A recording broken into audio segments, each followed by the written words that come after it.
Welcome to week 5. In our study on the armor of God, today we're talking about the shield of faith. The book of Ephesians tells us in all circumstances, take up the shield of faith, with which you can extinguish all the flaming darts of the evil one. As Paul writes this particular passage, he would have been looking at a soldier who would have had a large shield, long as his entire body, and that shield would have been covered with a heavy animal hide. When in battle, a group of soldiers, they could position themselves together and get their shields in the right formation to make an enclosure around themselves. This was really helpful when arrows are coming from walls of cities that they were attacking. When it comes to this shield, before any battle, they would dip it in water.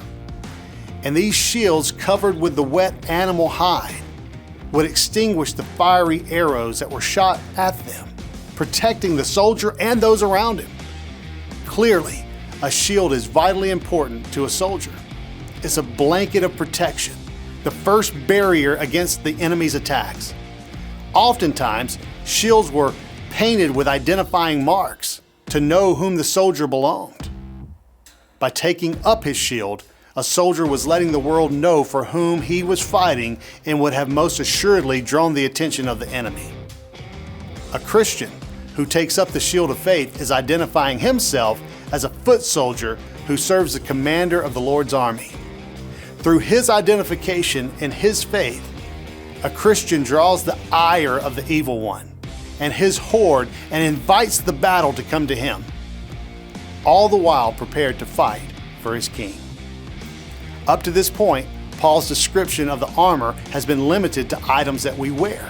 We put on the belt, we put on the breastplate and the shoes, and they essentially, by their very function, remain fastened to our body. The shield is different. Paul tells us that the shield is something that we must take up, something that we are making a conscious effort to remain connected to. Just strapping a shield to our arm will not do any good if we're not to make the effort to hold it up and use it.